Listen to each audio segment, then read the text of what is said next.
Kooky Heinen show. Tonight on the show we have a very special guest. We have Dr. Phelps. Now, Dr. Phelps is an expert. He knows everything about a certain animal. What animal is that? Gerbil. We always get giraffe, so I'm going to go with a gerbil. Squirrel. Squirrel! I'm sorry, gerbil man, I like squirrel even better. Squirrel. Dr. Phelps is an expert on squirrels, but not just any kind of squirrels. Squirrels that engage in a certain active activity, something exciting, like snowboarding or... Paintball. Paintball! Dr. Phelps is in fact an expert on paintballing squirrels. And on our show we believe in diversity. Now, deaf people are very diverse as well, so which is why we have a deaf talk regularly on the show. However, our regular deaf talk was hit by a bus, and so we paid a bum off the street €5 to come and replace him. Say hello, Anna. So, Dr. Phelps, thank you very much for joining us. You know, it's a pleasure to be here. Oh, thank you. Please don't touch my knee anymore. So, squirrels. Squirrels, paintball. Yes, of course, squirrels and paintball.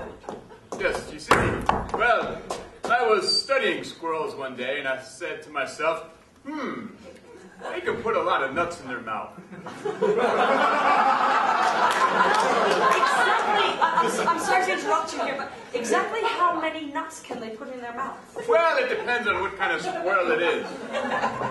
The Canadian red squirrel, for example, could put up to 15 walnuts in its mouth. Really? Yes. Well, my favorite kind of squirrel is the French black squirrel. Oh, the French black squirrel, yes. The French black squirrel can put 13 walnuts in its mouth. 13 walnuts. And one croissant. Really? So, does this skill come in handy when they're paintballing? Of course it does. Could you please explain? Oh, sure, quite certainly. You see, in paintballing, he who has the most paint pellets wins. So, a squirrel, using his cheeks, can store extra paintballs by stuffing them in one at a time. That makes sense. Now, last year, you were at the Squirrel Olympics. Yes, the Squirrel Olympics. Those were fine days. The Squirrel Olympics were. Yes, so can you tell us something about the Jamaican team? Oh, the Jamaican team. Those poor little Jamaican squirrels. They can only stuff 3 or 4 walnuts in their mouth at one time. They were slaughtered by the Canadian red squirrels. I have to say, I was impressed with the way the American squirrels handled themselves. Well, yes, you know the American squirrels, yes, they had a lot of pride. Yes. You know, they've been through a lot lately. A lot of their friend squirrels have died in Iraq. A lot of hardship. American squirrels. Yes. So they wanted to win one for their friends that died in Iraq. So the American squirrels, yes, they put on a valiant effort against the Canadians. Indeed, they came out victorious. Well, yeah, they came out victorious, but... Beating even the notorious German squirrels. Oh, the German squirrels. Whoa. Nobody saw that coming. The German squirrels were defeated. What? Yes, the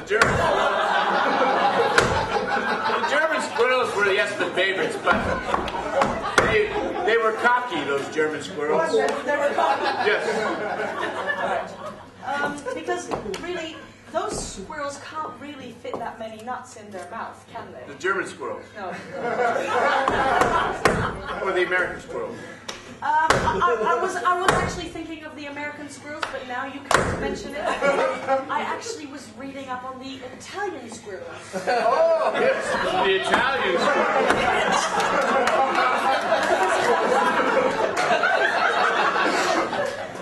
Oh, yes, where were we? We were talking about the Italian squirrels. Yes. My little friends, the Italian squirrels. So dramatic they are. Are they dramatic? Yes, so. Well, this has been very interesting, Dr. Phelps. Thank you you very much for coming on our show. Well, it's a pleasure to be here. And explaining all about the Italian squirrels, and the American squirrels, and of course the German squirrels. My pleasure.